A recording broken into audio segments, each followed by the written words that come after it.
רצינו בכל המצוות שהכנה למצווה תהיה מצווה שלמה בפני עצמה. כמו לקיחת פסח מצרים בעשור לחודש, שהיא רק הכנה למצוות הפסח.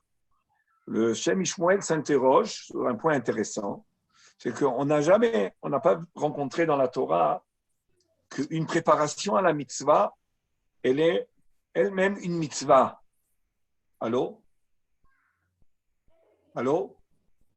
Monsieur Dreyfus, vous appuyez sur un bouton. Il faut remettre l'écran, Monsieur Dreyfus. Ah, qu'est-ce que j'ai fait? Ouais. On ne trouve pas dans la Torah que la... J'ai envoyé le fichier. Il y a deux pages.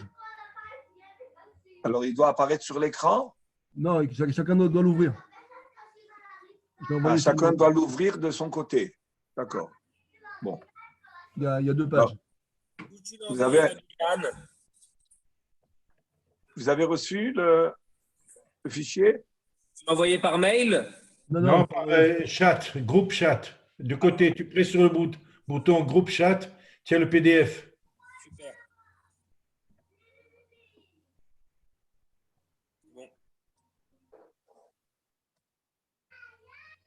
Bon. Alors, je reprends le texte. Yesh Lidbonem, il faut réfléchir et méditer sur le fait qu'on n'a pas trouvé dans toutes les mitzvot de la Torah que la Torah donne à une préparation d'une mitzvah le statut de mitzvah. Et en ce qui concerne le Korban Pessah, la Torah nous a ordonné, comme on va le lire, on le lit dans le Parashat Bo, on va le lire, on l'a déjà lu, mais la veille de Pessah, c'est bien de relire ces psukim-là pour être yotze de Korban Pessah, parce que vous savez qu'en lisant le texte du Korban Pessah, on a le mérite d'un Shalema Farim Sefatenu, comme si on avait offert le Korban Pessah, donc c'est très important, et on lira les psukim de Parashat Bo, le chapitre Yudbet. Ces psukim que nous avons lus aussi dans le Parashat HaChodesh, Vayomer Adonai el Moshe ve'el Aaron be'eretz Mitzrayim lemor. HaChodesh hazeh lachem rosh chodashim, rishon hu lachem lechodshei hashana.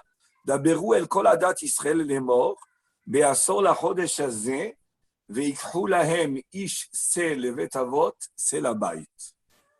Dit à Am Israël que le 10e jour du mois de Nissan, c'est-à-dire de ce mois-ci, Be'asor la Chodesh hazeh, le 10 du mois de ce mois-ci, c'est-à-dire le mois de Nissan, Ve'ikhu lahem ish se levet avot, que chacun prenne un agneau par famille, par maison, qui va être offert en tant que Korban Pessah. Et pourquoi le prendre le 10 du mois et le mettre de côté pendant 4 jours, le laisser et le vérifier s'il n'a pas de moum? Cette préparation-là, elle est mentionnée dans la Torah. Et le Shem Shmuel comprend que, exceptionnellement, nous avons dans la Torah un acte que la Torah nous dit de faire qui n'est pas en elle-même une mitzvah, mais qui est une préparation à la mitzvah. Et la Torah a l'air de donner à cette préparation de prendre l'agneau le 10 du mois, qui est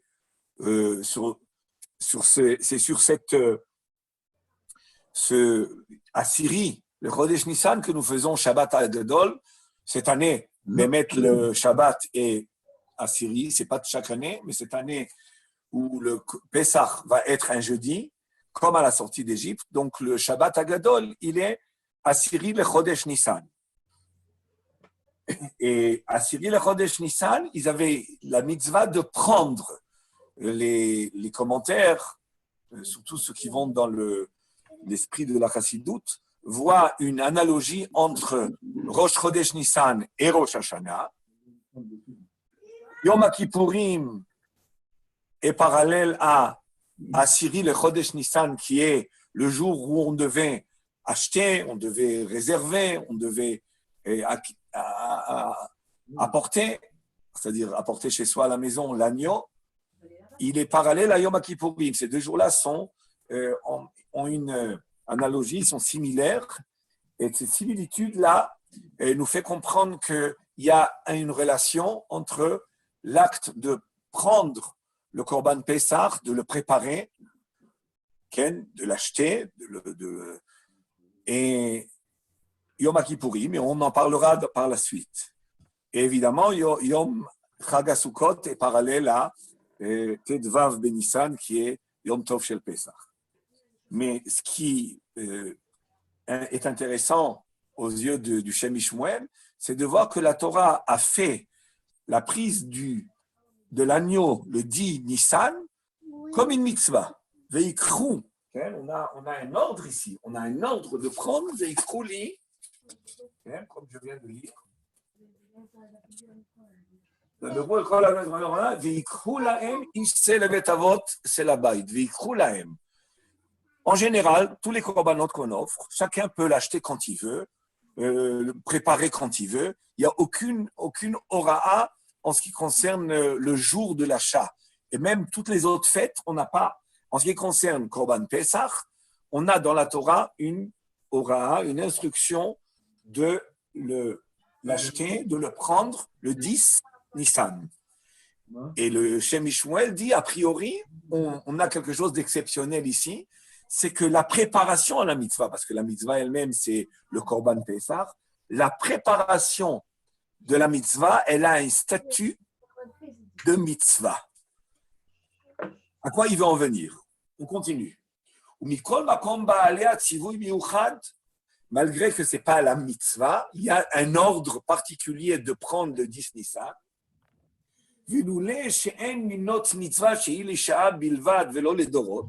Et si ce n'était pas parce qu'on a comme principe qu'une mitzvah qui n'est pas, qui va pas être à perpétuité, c'est-à-dire ne va pas être pour tout le temps, elle est temporaire, elle est momentanée, elle n'est pas comptée dans les Tariag mitzvot. Ça, c'est un grand principe.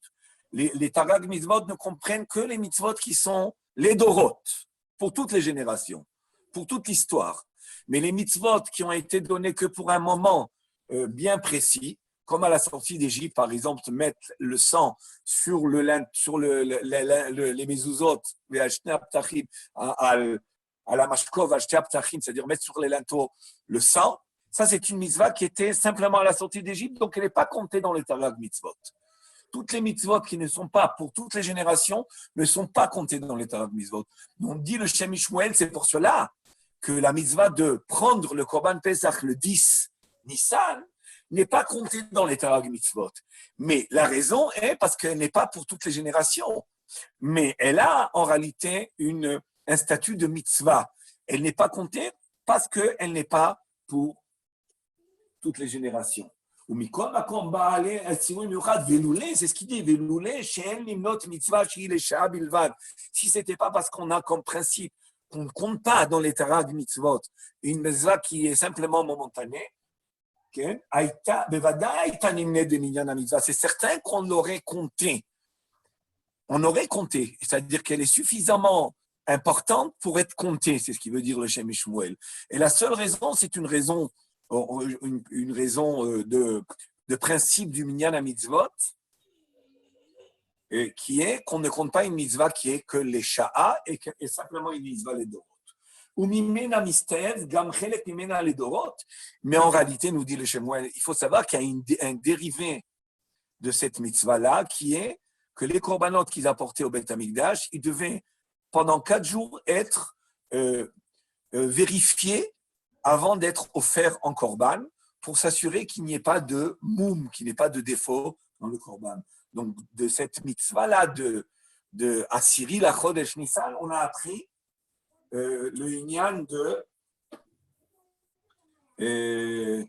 qu'il faut vérifier, c'est ce qu'il dit le Shem Ishmuel, ou mimena mistaev gam chelek mimena ledorot, shal kol panim taun bikur arba'a yamim, qu'il faut une vérification de 4 jours, tamid, toujours, nilmad mi Pesach, et c'est quelque chose qu'on apprend du Pesach. Donc on voit que cette mitzvah, malgré qu'elle n'est pas comptée en elle-même, dérive d'elle un dîme qui est de tout korban qu'on veut offrir, 4 jours avant, on le prépare, on s'assure qu'il n'y a pas de moum. Ikar Adavar ou Pesach. Malgré tout, le fondement de cette mitzvah, elle est sur Pesach, Kayadoua, Shebemakom Makatouf Shamwaika, parce que là où la Torah parle, là où la Torah t'enseigne, c'est là où est l'essentiel et le fondement de la chose. Voilà, ça c'est ainsi entame le Shem Shmuel sa dracha. Maintenant, il va évidemment, comme il a l'habitude de faire, rentrer dans le profond de la chose. Et c'est un sujet qu'on n'a pas toujours pensé, et c'était intéressant de découvrir des nouvelles choses qui vont être aussi un moussard pour Pessah. Venir et Alpi, Guide, votre coach Avi, il va se fonder maintenant sur les paroles de son père, le Avnei Nezer, Beshem Rabbeinu Akadosh Rebber Miparshisra, au nom du Rebber Miparshisra, un gadol aussi de la Chassidut, Shekol Achakot en de Rabbanan, Shasu Achaka vegeder umishmeret shelo yavo l'idée avera, où toutes les, vous savez, nous a enseigné l'ancien Christ Agdola, Shlosha Dvarim, quelles sont les trois choses? Et vous metunim badin, asu siag la Torah, ve'amidu talmidim arbe, amidu talmidim arbe, ve'asu siag la Torah. C'est quoi faire siag la Torah? C'est faire une barrière.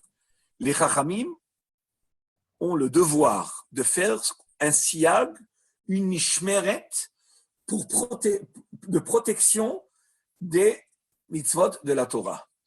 On connaît tous, par exemple, l'exemple de Bassar Bechalav, que Of Bechalav, la volaille avec le lait, sont interdits, mais d'après la majorité des Tanaïm et Amoraïm, c'est une protection pour ne pas en arriver à Bassar Bechalav, qui est la viande, les gros bétails avec le Chalav, et aussi les agneaux, c'est-à-dire le bétail avec Chalav.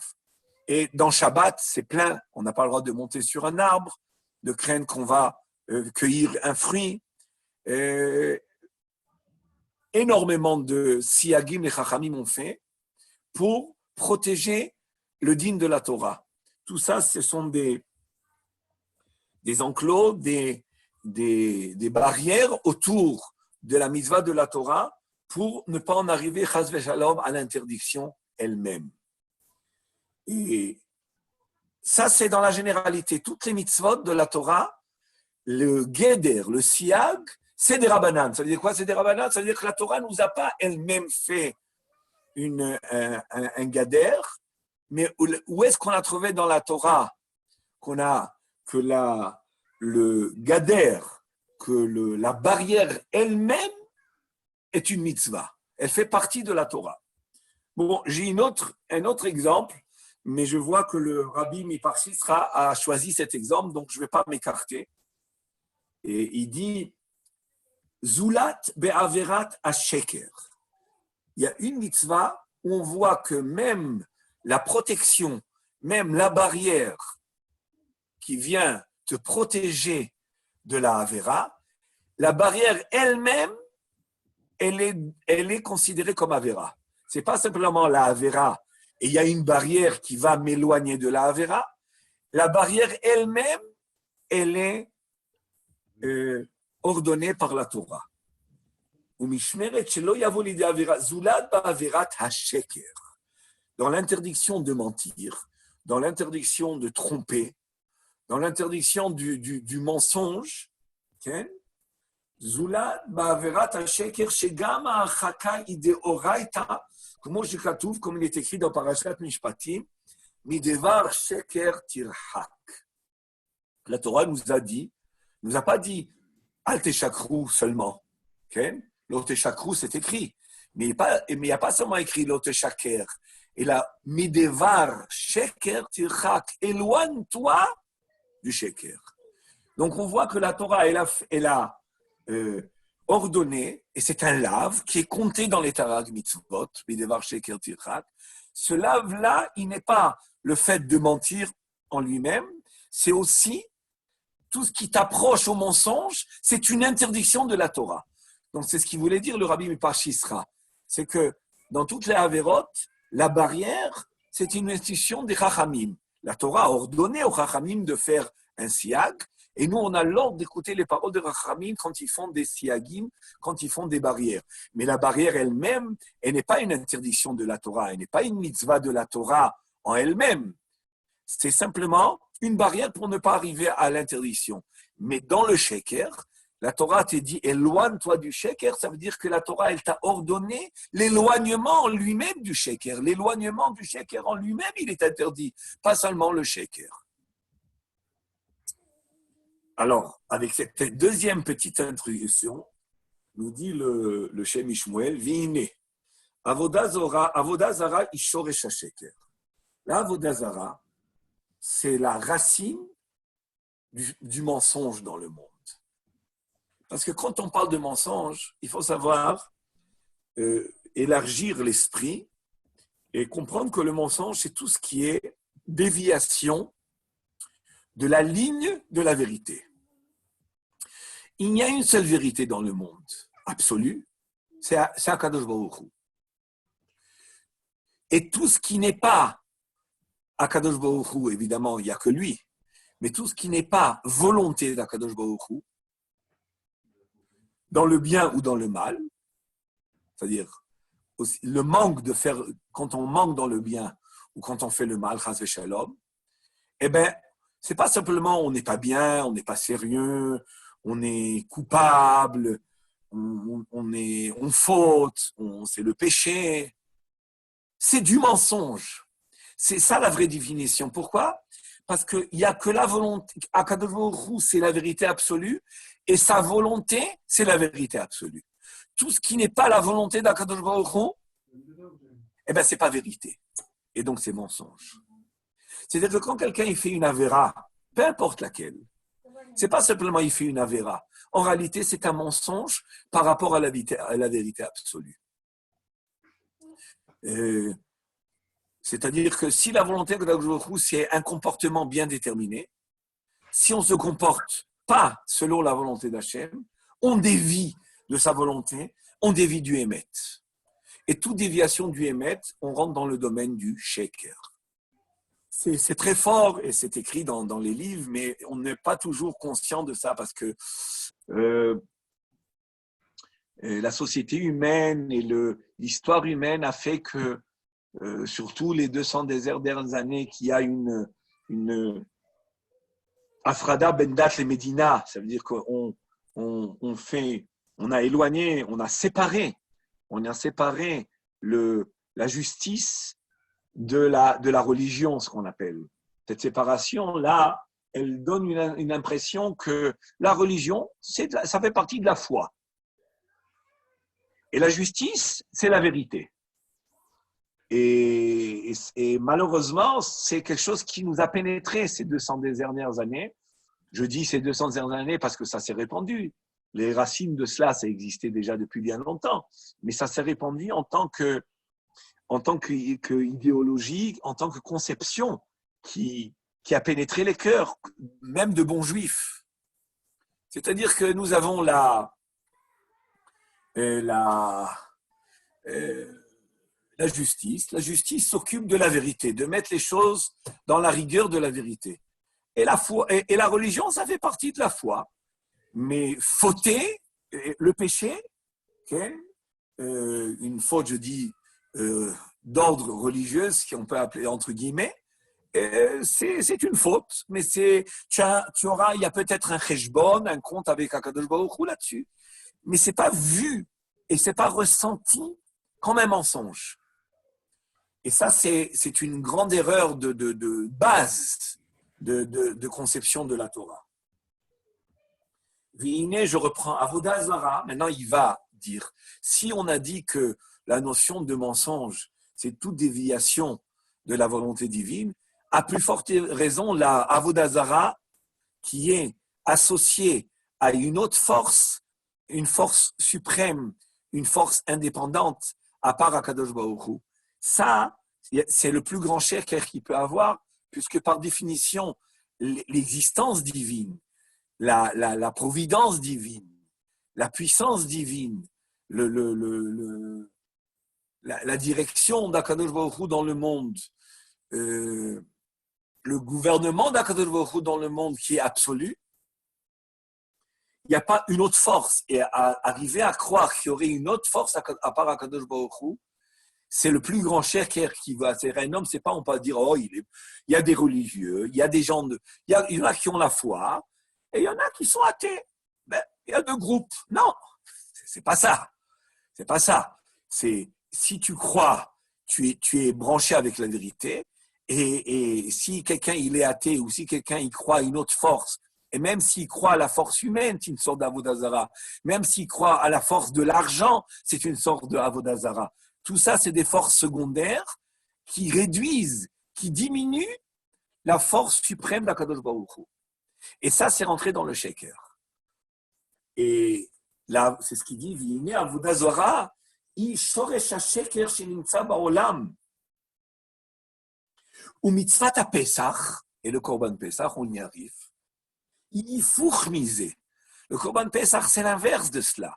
Parce que nous disons dans la paracha de Bo, okay, c'est ce qui nous ramène le Shem Ishmuel, okay, que Amram Zal Mishru Yedechem Avodazara. Vous vous rappelez que Moshe Rabbeinu, il appelle à la sortie d'Égypte les Ikné Israël, et ils leur disent Mishru ukhu lachem tson le mishpechotechem veshachatu apasach. Prenez un agneau par famille. Mais il n'y a pas écrit simplement prenez, il y a écrit Mishrou. Mishrou, c'est tirer.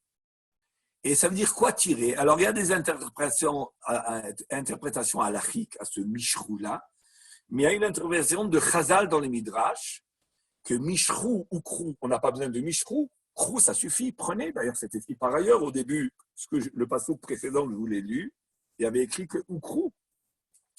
Pourquoi ici il y a écrit Mishrou ou Krou? Parce que Moshe Rabbeinu devait dire à Am Israël, avant de prendre le Korban Pesach ou Krou, d'abord, Mishrou. C'est quoi Mishrou? Retirez-vous de la Avodazara. Si vous voulez bien rentrer dans la dimension du Korban Pesach, si vous voulez bémettre que ce Korban Pesach soit un Korban Pesach parfait, qui est la foi dans l'unité divine, parce que tout le Korban Pesach représente l'unité divine, on doit le manger qu'en Chaboura, c'est-à-dire qu'en association. On n'a pas le droit de casser les os du Korban Pesach. Il doit être grillé au feu pour que la viande soit bien mécouverte, c'est-à-dire bien comment on dit, forme s'unit, c'est-à-dire les filaments de la viande soient bien rapprochés et collés, qui est l'inverse de la cuisson. Quand on cuit dans de l'eau, au contraire, les filaments se séparent et c'est l'inverse de l'idée d'unité. Et il y a beaucoup de halachot du Korban Pesach qui sont en rapport avec l'unité divine, comme c'est écrit. Et le Maharal dans Sefer Gvorot Hashem ramène tout ce qui est dit par rapport, enfin, au sujet du Korban Pesach qui met en évidence l'idée de l'unité et qui vient pour être en nous, le Korban Pesach vient pour être pour nous le rapprochement et le renforcement dans les cœurs des Juifs de la foi et de la perception de l'unité divine. L'unité divine, ce n'est pas quelque chose de simple. L'unité divine, c'est pas de voir, il y a un Dieu et il n'y en a pas un deuxième. Ce n'est pas ça, comme nous dit le Ramchal et comme c'est écrit par ailleurs. C'est croire qu'il y a lui, en od milevado. Yadata ayom vashevota el levavecha, ki Adonai hu Elohim bashamayim imal, ve'al haaretz mitahat, en od. Ça veut dire quoi en od? C'est pas il n'y a pas d'autre Dieu. Il n'y a rien d'autre. Il n'y a rien d'autre à part lui. En réalité, rien n'existe à part lui. Lui, c'est l'existence. Et tout ce qui existe, c'est simplement une dérivation de son existence ou de la volonté qu'il a de donner l'existence. Cette Emouna, la Bichud Hashem, qui est la vie du juif. C'est la vie du juif. Pour l'unité d'Hachem, dans des situations, un homme et il y a eu des milliers de Juifs qui se sont sacrifiés pour cette unité divine-là. Il n'y a que Hachem. Il y a eu des épreuves terribles à ce niveau-là, et les Juifs ont été, même les Juifs simples, étaient prêts à mourir pour cette émouna-là, qu'il n'y a que Hachem, il n'y a pas de tsirouf, il n'y a pas de chitouf, il n'y a pas de force secondaire. Mais même au niveau moral, il faut vivre comme ça et croire qu'il n'y a que lui et rien d'autre, et toutes les forces qu'il y a dans le monde, même ma force à moi, ou les forces humaines, ou les forces de la nature, tout en réalité provient de sa force, de l'énergie divine qui nourrit et qui est installée dans chaque chose dans le monde. Et c'est pour cela que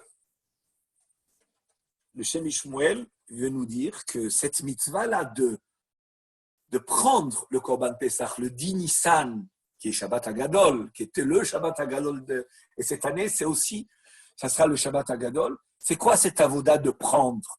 L'avoda, c'est d'offrir, oui. Mais dans Korban Pesach, même prendre le Korban, c'est pas simplement une préparation, c'est une préparation qui a un statut de mitzvah. Et pourquoi? Parce qu'ici, il s'agit d'une préparation qui touche pas simplement une offrande, un korban, ça touche le korban Pesach. Et le korban Pesach, c'est par définition rentrer dans cette émouna-là et pénétrer en nous cette émouna de Yichud Hashem. Mais au préalable, qu'est-ce qu'il faut faire avant de chrou, mishrou? C'est quoi mishrou? Tirer. Mais ici, ça veut dire retirer. Mishrou yedechem min avodazara, nous dit Chazal. Retirez vos mains de la avodazara. Vous voulez un bon korban Pesach? Il faut que vous vous se débarrasser de toute foi, toute croyance qui sont extérieures, qui sont autres que la foi Bakadosh Baruch Hu.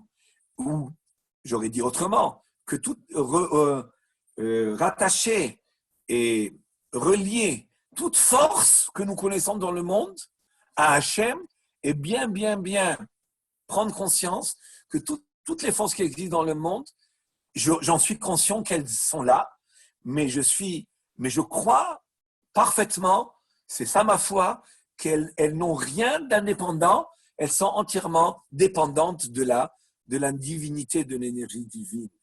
Mishrou yedechem ukrou. Retirez vos mains de la avodazara et prenez. Alors, comme la avodazara, on l'a dit, c'est le sheker. Et comme vous a dit le Rabbi Miparchisra, qu'il n'y a que dans le sheker où on voit que s'éloigner du sheker, c'est une mitzvah en elle-même. L'éloignement, c'est une mitzvah en elle-même.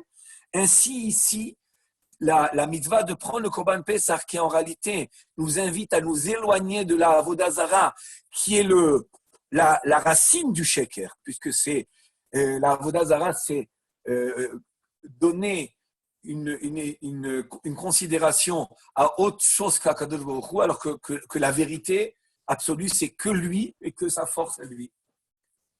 Si j'ouvre une parenthèse à propos de Midevar Sheker Tirhak, vous me direz, et c'est quoi Midevar Sheker Tirhak? Alors, dans le Pshat, on dirait que le Sheker lui-même, il n'est pas mentir, c'est pas simplement mentir qui est interdit, mais c'est toute chose qui peut tourner autour du mensonge. Si je vais vous donner quelques exemples, entre parenthèses, parce que ces exemples, c'est important, la Gemara dans Shavuot, Daf Lamed Amoudbet, ramène beaucoup d'exemples, mais je peux vous en donner deux ou trois pour vous montrer comment les Chachamim nous ont interdit de faire.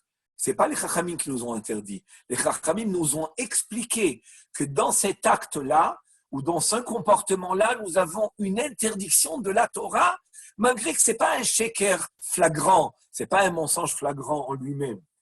Il dit par exemple, Minaï le dayan shiyodea bedin shu meroumé. Si un dayan, il sent que le din, que le procès, il est basé sur un mensonge. Il sent qu'un de ceux qui plaident, il ment. Un des Baal Din, il ment. Mais il y a deux Edim. Les Edim viennent, ils disent, nous on a vu, c'est comme ça. Et le Dayan, il est sûr que c'est faux. Alors, il pourrait se débarrasser de l'affaire et dire, bon, si les Edim ils disent comme ça, je ne vais pas me casser la tête. Moi, je sens que ce n'est pas comme ça. Mais les Edim, ils disent comme ça, et la Torah nous a dit, Al-Pishne Edim Yakum Davar, si je vais trancher la chose comme les Edim ont dit. Okay? Et c'est eux à avoir mauvaise conscience, c'est pas moi. Je m'en débarrasse. Je nettoie ma conscience en disant, puisque la Torah me dit de me fonder sur deux témoins, voilà, je me fonde sur deux témoins. Moi, je sais au fond de moi que c'est faux, mais les témoins disent, c'est ça leur interprétation. Eh bien, je me fonde sur eux. Bidevar sheker tirak. On dit au Dayan, la Torah dit au Dayan, si tu vas contre ce que tu ressens et tu te fondes et tu sais pertinemment que c'est faux, mais parce que les témoins ont dit, tu te fondes sur eux pour te débarrasser, si tu ne sais pas ou si tu as un doute, d'accord, mais si tu sais au fond de toi pertinemment, eh bien, en acceptant ces doutes-là, tu enfreins ce qui est écrit dans la Torah, Midevar Sheker Tichak. Je ne vais pas rentrer dans le pile-poule de ça maintenant. Un autre exemple, par exemple, si par exemple, il y a un Dayan et à côté de lui siège au Beddin un élève à lui, un élève du Dayan. Et le Dayan, disons, oriente le din dans un certain sens.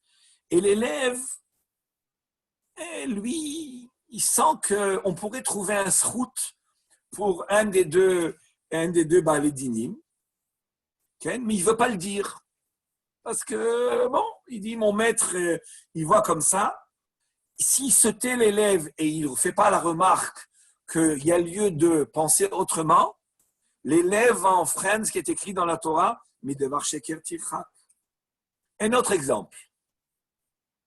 Si quelqu'un, par exemple, a prêté à son ami une somme de 100 shekels, par exemple, et s'il demande les 100 shekels, son ami va reconnaître, oui, je te dois 100 shekels.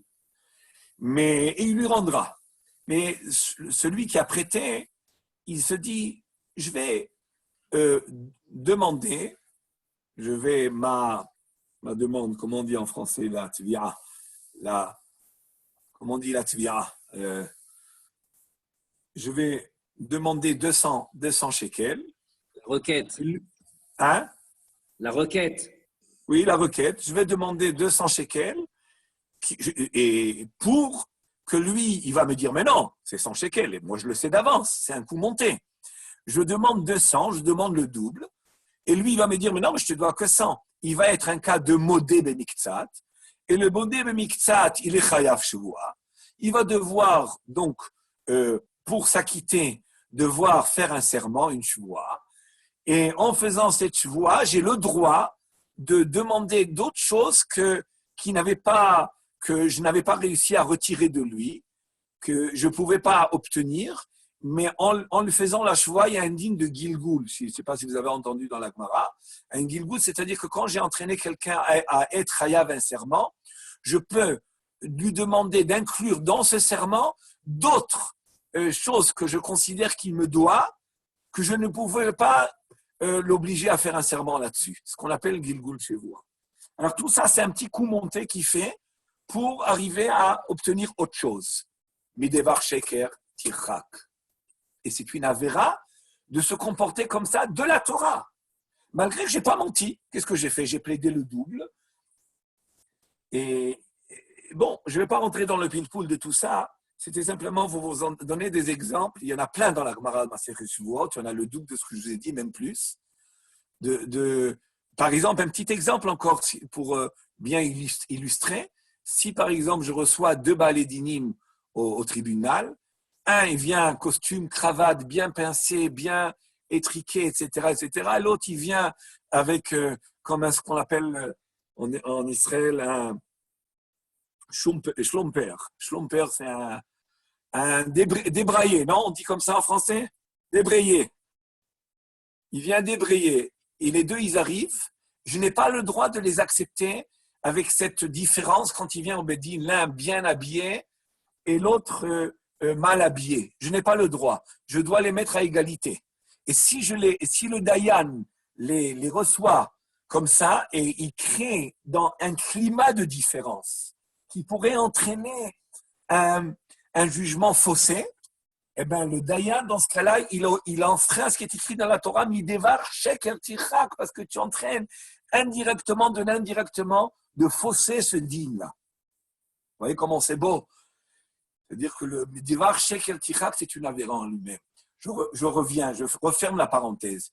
Ici, le Shem Ishmael veut nous dire, tu sais, dans le Korban Pessah, en réalité, tu devais préparer le Korban Pessah avec l'esprit de l'éloignement de Avodah Zarah. Mishrou, retirez, vous étiez pendant 210 ans en Égypte, vous êtes arrivé à l'Avodah Zarah, vous avez frôlé l'Avodah Zarah, vous avez vécu dans une ambiance de Avodah Zarah, mais plein, hein, on est en Égypte, c'est la théologie de la Avodah Zarah, une théologie riche du point de vue théologique, c'est-à-dire riche de fondements, de toutes sortes, et, comme on le sait, et vivre 210 ans en Égypte dans cette ambiance-là et sous ce climat, c'était très difficile de ne pas être, de ne pas absorber, de ne pas être imprégné de ces idées-là, de ces conceptions-là.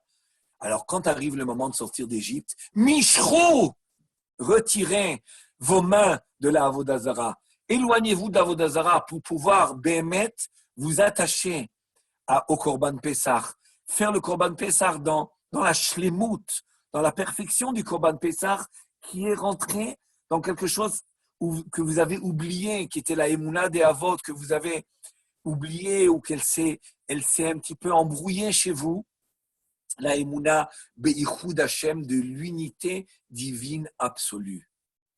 Et c'est pour cela que comme il s'agit de préparer le Korban Pessah, qui est en réalité l'éloignement de l'Avodah Zarah, qui est l'éloignement du Sheker, donc Mishrou ou Krou rentre dans le Devar Sheker Tichak. Et de la même manière que le Devar Sheker Tichak, malgré que c'est une distance, c'est un éloignement, c'est une barrière au mensonge, la Torah en a fait de cette barrière une mitzvah en elle-même. Ainsi, le Korban Pessah, qui est l'attache à l'unité divine et l'éloignement de l'Avodah Zarah, elle a fait cette préparation-là, cet éloignement du Sheker-là, Mishrou ou Krou, l'éloignement du Sheker 4 jours avant le Korban Pessah, elle en a fait de ça une mitzvah en elle-même. Je pense qu'il y a une idée très très intéressante et je continue ce qui nous ramène le Zohar HaKadosh chez Zin Enon Echal Ela Tzli Lekayem Psile Elohim Titrofun Baesh. Le Zohar HaKadosh nous donne une interprétation de l'obligation de griller, que le Korban Pessah il doit être préparé par le feu. Pourquoi par le feu? À part le côté positif que ça a de Yichud Hashem, il y a aussi le côté de brûler le C, parce que l'agneau servait d'idole, n'oublions pas, c'est pour ça, Mishrou ou Krou, c'est-à-dire que ce qui servait d'Avodah Zarah, retirez vos mains de la Avodah Zarah et prenez le même agneau, prenez-le, et brûlez-le, et après l'avoir brûlé et avoir ressenti que vous voulez détruire la Avodah Zarah, vous allez pouvoir manger cet agneau-là de l'unité divine. C'est pour ça que le Shem Ishmael maintenant conclut, et on n'a pas terminé, mais il conclut ce paragraphe. Dans les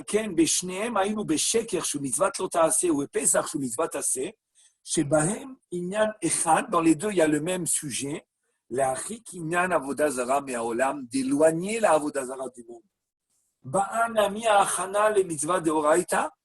C'est pour cela que la préparation, la préparation, elle est venue en mitzvah minatora. ou que moi, achaka mi sheker shiachana le siluk sheker. De la même manière que la préparation au sheker, qui est l'éloignement du sheker, miaolam ideoraita, elle est de la Torah, elle est un ordre divin, malgré, comme il nous a dit le Rabbi Pachisra, qu'en général, les barrières, c'est des Rabbanan, c'est les Chachamim qui nous ont fait les barrières. Mais là, il y a des barrières que la Torah elle-même a fait à ces mitzvot. Ainsi, le Korban Pesach, Ken Nami Achana le Pesach de Oraita, la préparation des 4 jours avant, Shabbat Agadol, le 10 Nissan, okay, cette année, c'est comme à la sortie d'Égypte, comme je vous ai dit. C'est pas tous les années le Shabbat, c'est le 10 Nissan, mais cette année, c'est comme à la sortie d'Égypte, que le Shabbat Agadol, c'est le 10 Nissan. C'est la préparation au Korban Pesach, qui est l'éloignement du mal, et cette préparation, elle a une dimension. Cette préparation elle-même, elle a une dimension de Mitzvah de la Torah, parce qu'il s'agit pas simplement de barrières et de préparation, il s'agit d'une préparation et d'une barrière à la Avodah Zara, qui est la racine du sheker, et qui permet de rentrer dans la dimension et la perception de l'unité de la divinité. Donc, je continue, je tourne la page Pechet, je ne sais pas si vous l'avez sur l'écran, la page Umimotza Advarim, nous dit, continue le Shem Ishmoel. Si vous pouvez passer à l'autre dans l'écran, vous voyez, Umimotza Advarim. De ça, il ressort, nous dit le Shem Ishmoel, Shika Achana le Yom Tov, que l'essentiel de la préparation à Yom Tov chez le Pesach, c'est quoi? Les vaker kolish et kirot libo, que chacun doit vérifier, chacun doit rechercher dans les parois de son cœur, kolish, les vaker kolish et kirot libo, bien chercher, bien fouiller dans les kirot libo, dans les parois du cœur, et quoi chercher, et quoi écarter, et quoi éloigner, les salek et kol inyane hasheker ve'atzviut v'chanufa, d'éloigner du cœur tout ce qui est sheker, mensonge, tzviut, hypocrisie, ve'chanupa, qui est vanité, pas vanité, chanupa, flatterie, mauvaise flatterie, non?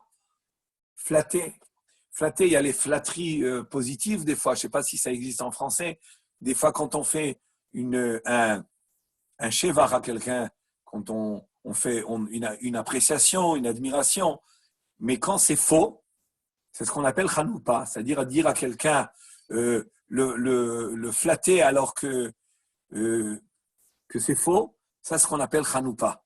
Et on sait qu'il y a 4 katot, la Gemara nous dit dans Masechet Arachim, il y a 4 katot, 4 groupes qui ne reçoivent pas Pnei Shechina. La kad des monteurs, la kad des Baalei Lashon Hara, ceux qui sont Baalei Lashon Hara, ça veut dire qui sont très souvent amenés à parler du Lashon Hara. Je ne parle pas de ceux qui font du Lashon Hara, ça leur arrive par-ci, par-là, et qu'il faut faire tchouva parce que c'est grave. Mais il y a ce qu'on appelle Baalei Lashon Hara, c'est ceux qui sont kvouim dans le Lashon Hara. Il y a 4 à Letzanim et 4 à Chanefim. Les Chanefim, c'est ceux qui flattent autrui alors que c'est faux. Il y a un mot de Rabbi Daniel, je te vois sur les petits écrans. Ça va, flatter? C'est très bien et c'est même déjà un peu négatif en français. Quand on dit quelqu'un il faut un flatteur. C'est ça. C'est ce que je ressentais, mais je voulais m'assurer. Et là, on va comprendre le pasouk qui dit que l'otishchat al-chametz, on n'a pas le droit de faire la shrita du Korban Pesach al-chametz quand tu possèdes le chametz. Quand arrive le moment de faire le Korban Pesach, qui est à Chatzot, c'est-à-dire à la moitié de la journée du 14 Nissan, commence le moment du Korban Pesach. C'est pour ça qu'on n'a pas le droit de faire des travaux qui ne sont pas reliés à la fête. À partir de Chatzot, le 14, on n'a pas le droit de faire des travaux. Et pourquoi? Parce que c'est un Zman de Yom Tov. C'est un Yom Tov puisque c'est le moment où on apporte le Korban Pesach. Mais la Torah nous dit que toute cette demi-journée-là, qui est un moment qui est le moment où on doit faire la shrita du Korban Pessah, on peut commencer à faire le Korban Pessah à partir de Chatzot jusqu'à la Shkia. On faisait la shrita du Korban Pessah. Eh bien, on n'a pas le droit de faire cette shrita si on a du Hametz en possession. De là, on a appris que l'interdiction du Hametz rentre en vigueur à partir de Chatzot, d'après la Torah, 1 heure avant Chatzot, Midi Rabbanan, et 2 heures avant Chatzot en ce qui concerne la consommation. Mais Midi Oraita, c'est Michatzot. Pourquoi? Parce que c'est le moment du Korban Pesach. Et la Torah nous dit, Lo tishhat al Hametz, Dam Zifri, tu n'as pas le droit de faire la shrita du Korban Pesach al Hametz quand tu as en possession le Hametz. Dam Zifri, c'est le sang de mon Korban. Ne fais pas couler ce sang-là avec la shrita si tu possèdes du Hametz. Avec ce qui nous a introduit le Shem Ishmuel, il va nous expliquer dans ce sens-là,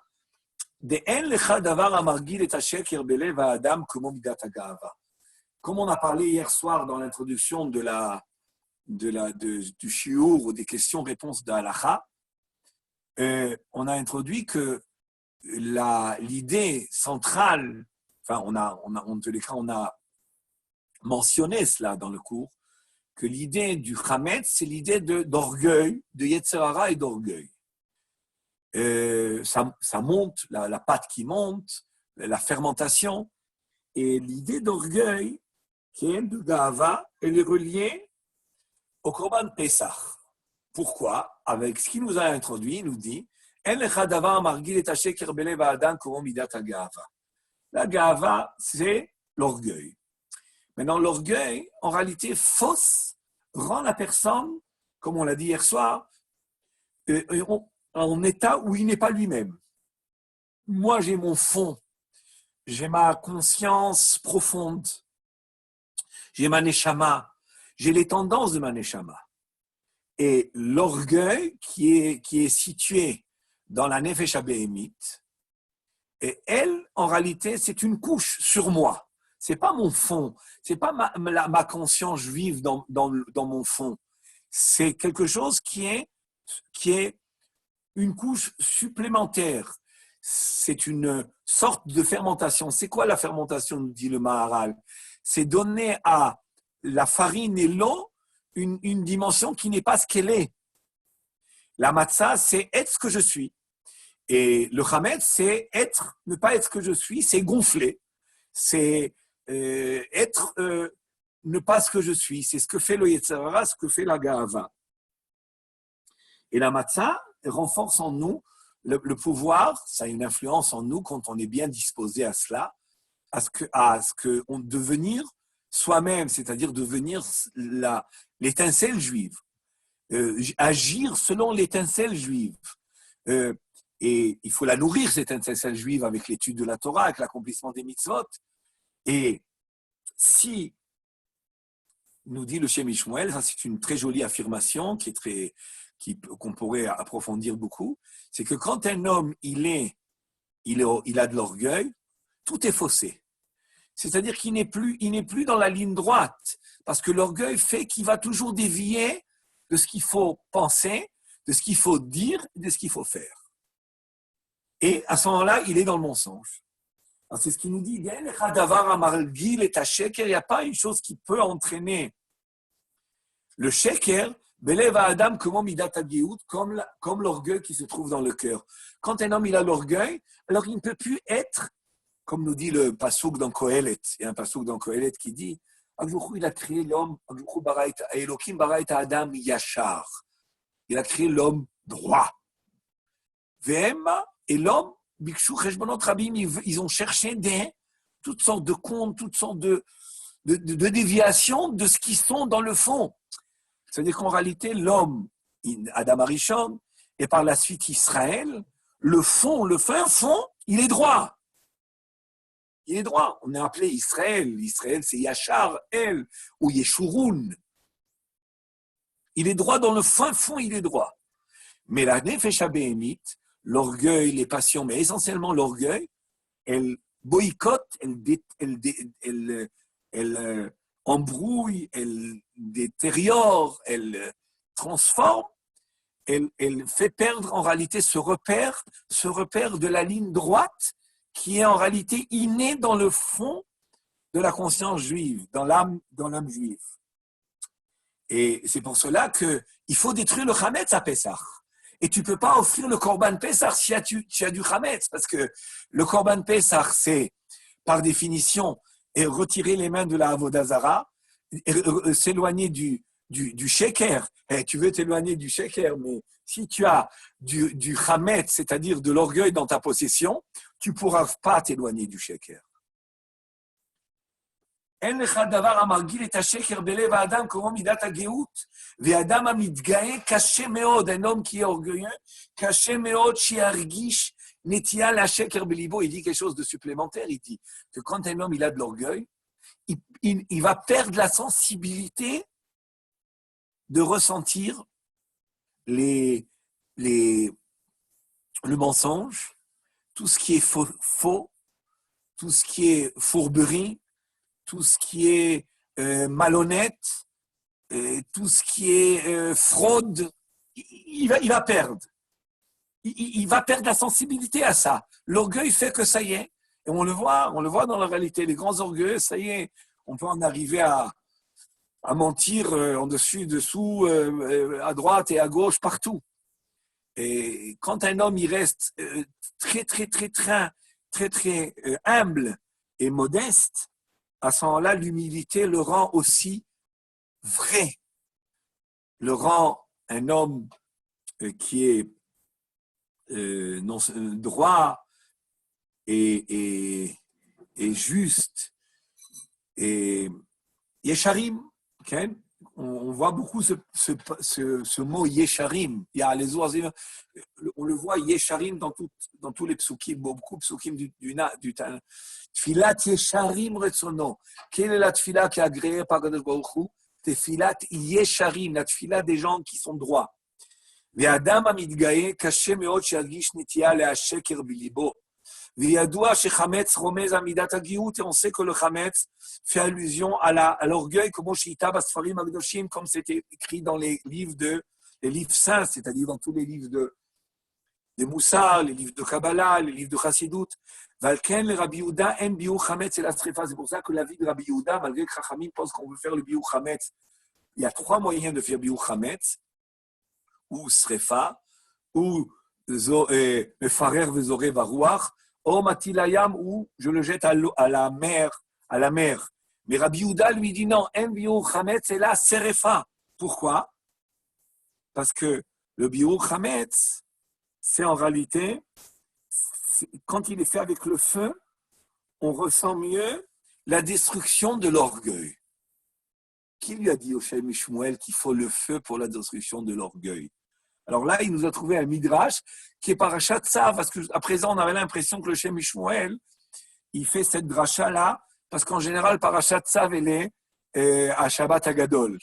Mais en réalité, il a trouvé un midrash, et ça, c'est la grande, j'aurais dit, spécialité et compétence du Shem Shmuel, qui est le midrash.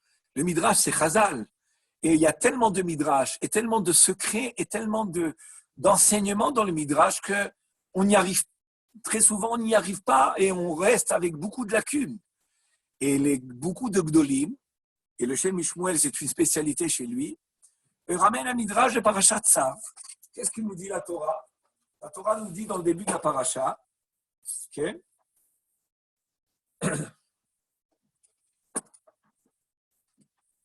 Nous dit la Torah dans la Parasha,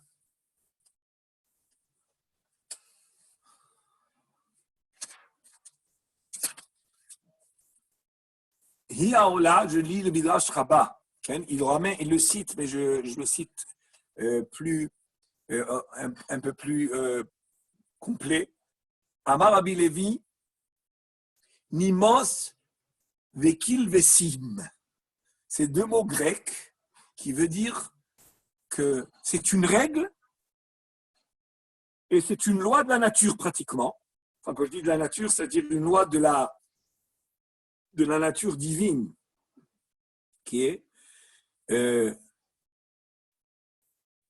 c'est un chok, c'est-à-dire quand on dit nimos, même en hébreu, on utilise des fois nimos, mais nimos, c'est en général utilisé pour plutôt des règles de politesse. Mais nimos, ici, c'est une règle et c'est un ordre dans la création, que quoi? Chez Kol Hamidgae, que toute personne ou tout peuple, parce que le Midrash parle surtout des peuples, mais le Shem Ishmuel, il généralise, c'est en réalité pas simplement relié à la généralité, à la collectivité, mais c'est aussi à l'individu.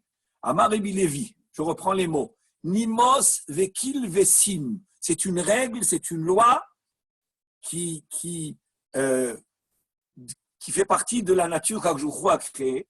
Chez Kol Hamidgae, que toute personne, chas v'shalom, qui s'enorgueillit, qui est hautain, Enonidon elabeesh, il n'est jugé que par le feu. Chez Nehemar, parce qu'il est écrit dans la paracha Tzav au début, Hi Aola, Tzav et Bene, qu'est-ce qu'il dit? Tzav et Bene Aaron, Tzav et Aaron, pardon, Tzav et Aaron et Banav, les morts, Zot Torah Taola, Hi Aola al Mokeda. Zot Torah Taola, le pshat, c'est qu'on nous enseigne les règles qui concernent le korban Ola Tatamid, mais le Midrash voit dans le mot Ola, c'est quoi Ola? C'est monter. Ia Ola al Mogda. C'est quoi? Quelle est l'interprétation du Midrash? Ia Ola, si tu montes, c'est-à-dire si tu as de l'orgueil dans toi. C'est quoi l'orgueil? C'est se sentir haut, n'est-ce pas? Hiaola, Ola, c'est être en haut.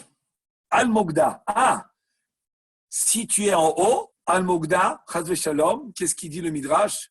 Sur celui qui est en haut, il brûle.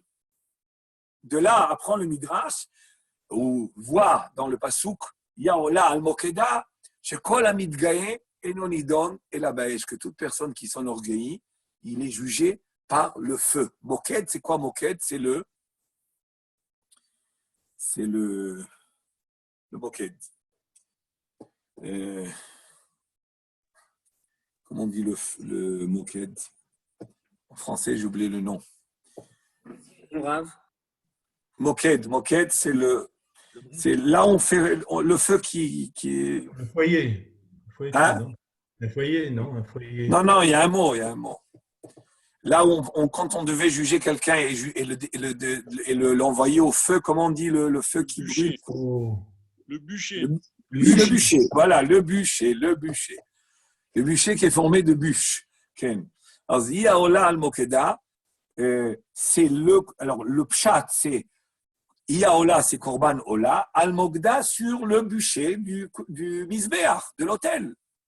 Mais le Midrash voit en allusion, c'est-à-dire il rentre dans une autre dimension de l'intention de la Torah, de se dire, Iaola, si un peuple ou si quelqu'un monte, Chas v'Shalom, quelle est la conséquence?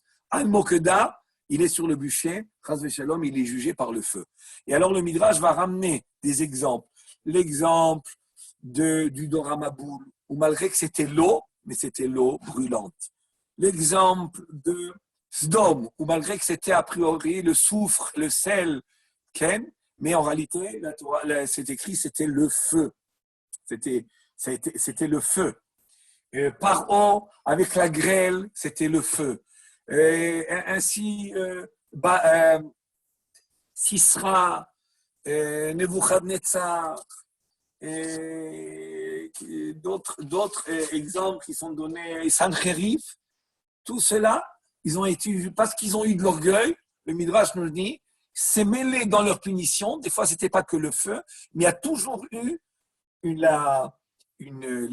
l'intervention du feu dans leur punition.